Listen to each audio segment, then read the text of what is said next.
Welcome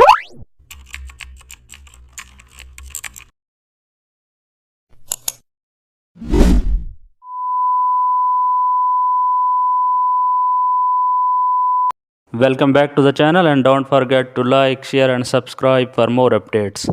Today we are diving into an exciting tutorial how to create a professional invoice template. Let's make your freelance business look official.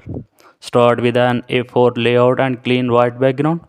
Add your logo on top left, invoice number on right. Use neat dividers to separate client details, service descriptions and totals. Keep font hierarchy clear, bold for heading, light for content. Use brand colors for small highlights. Add a signature area at the bottom. Keep spacing consistent throughout. Once done, export in PDF to send directly.